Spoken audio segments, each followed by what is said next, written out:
Don't you ever think about the world beyond the silo? What if what we see is not what's out there? Down in mechanical, there's always someone who has a theory about the silo. I sat down and prep, for our conversation to watch the first episode of Silo. And 5 episodes in, I was like, I have to go to sleep.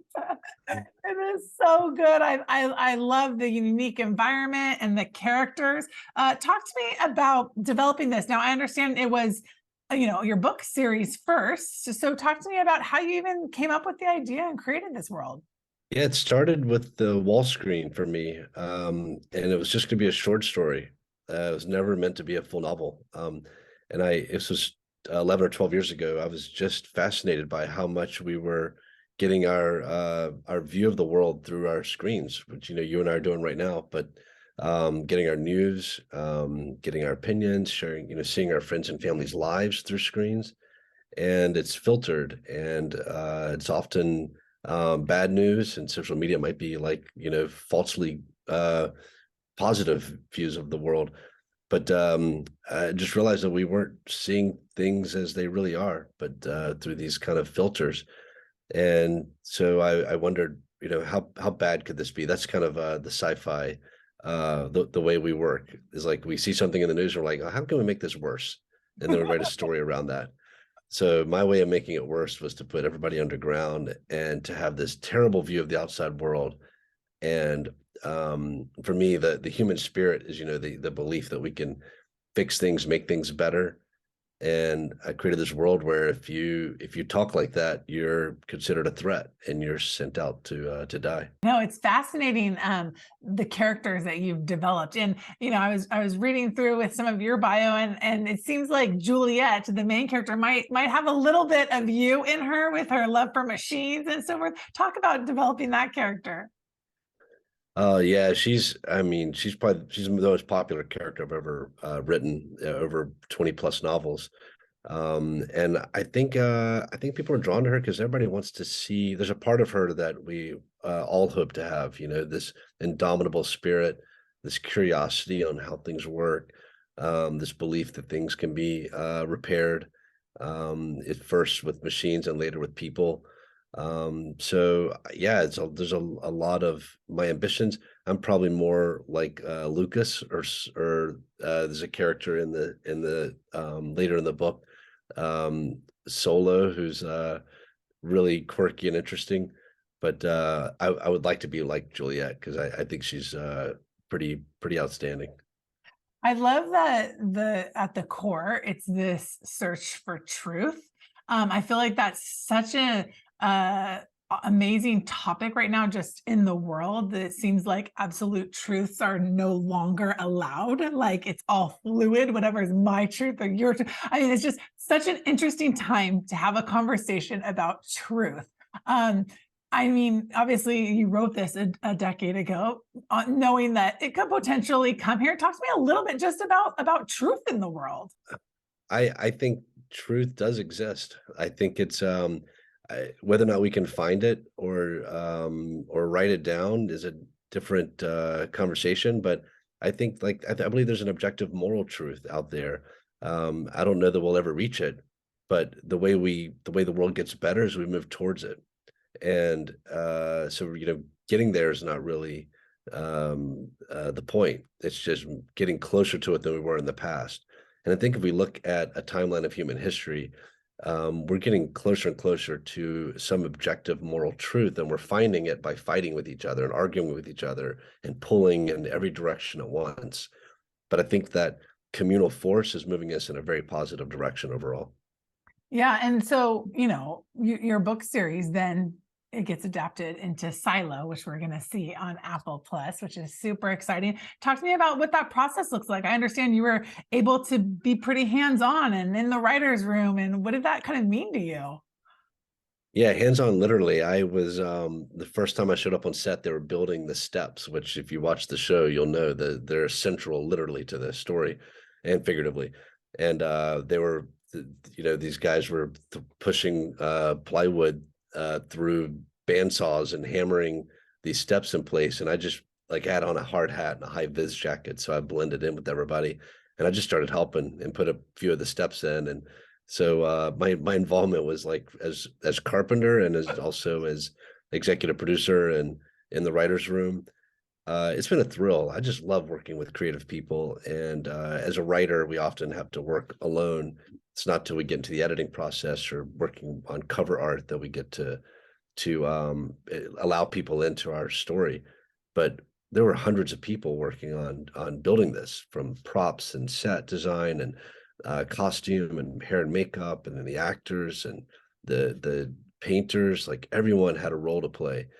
And for me, it was just, first, it was a thrill to have people want to do this, but there was a lot of guilt involved. The first time I came on to the set and saw how many people were working because of me, I was a little apologetic. I was like, I am so sorry to create all this fuss. You know, if I'd have known, I probably wouldn't have written this short story, putting everybody to work like this.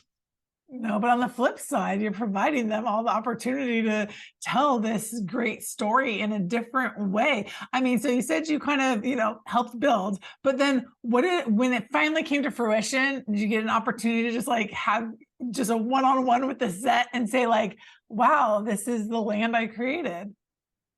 Yeah, very emotional for me. I knew it was going to be have some effect, and I kind of wanted to preserve that, because you don't get to go back to that, Mhm. to for just to be a story in your mind, to walking in and seeing the set, which was massive. Like, I've been on other sets. I've never seen anything this big before.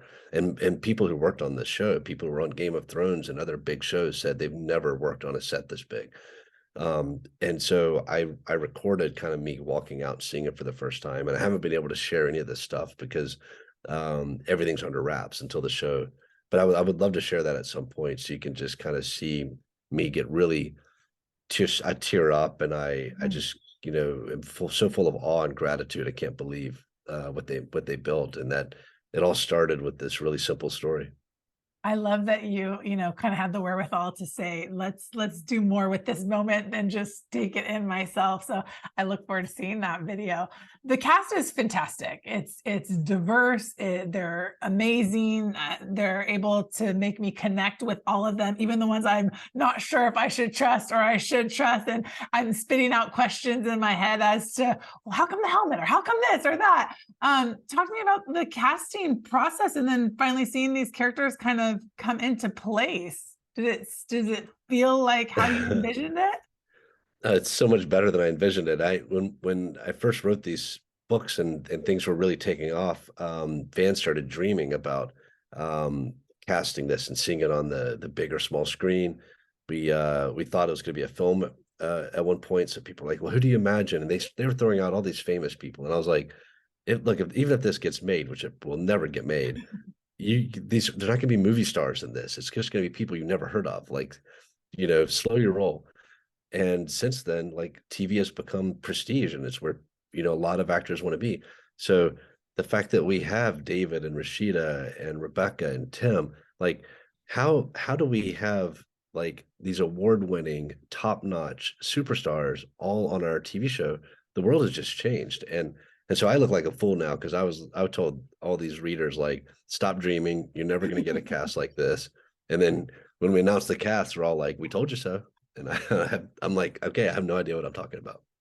The one time you were okay with being completely wrong about your work, I right? love being wrong, because I'm always like, keeping my expectations really low. And that way, when I'm wrong, I'm happy.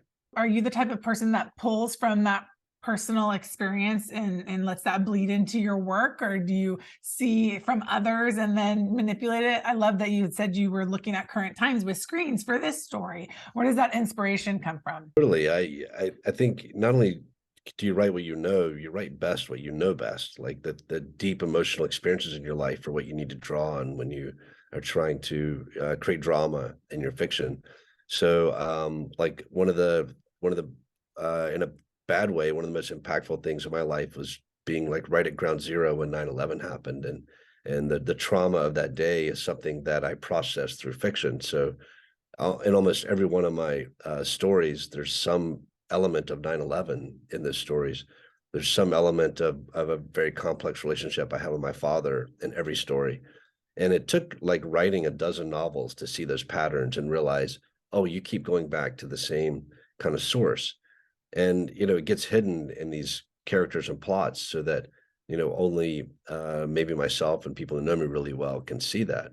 But for sure, in my sailing and in my near-death experiences on boats and in my heartbreaks and my deep loves, those are the things that I write about. Let's just end on the themes of kind of heroism and leadership and the importance of what that looks like within storytelling, so that we all can have that hope and kind of to rise to an occasion. Yeah, I love that you use the word hope there, because that to me that's one of my favorite words. And I dedicate, like, whenever I write in a book, sign up for a reader or friend or fan, I always write dare to hope in there. That to me is leadership. I think it's the courage to stay optimistic no matter what's happening. Like we have to fight to make the world a better place, and we can't become cynics as we do that. And the heroes in this story are people who look at that wall screen and everyone else sees something that you should give up on, and our heroes are the people who think, no, there's a better world out there. And those are the people that I want to surround myself with. It's the kind of person I want to be. It's the kind of people I think we should vote for and rally behind. Otherwise, what are we doing? Let's dare to hope, and let's try to make the world a better place. I love that. Hugh, thank you so much for taking the time today. I cannot wait for audiences to get an opportunity to see this. Thank you, Kelly, and have fun watching the next 5 episodes. Get some sleep Tonight.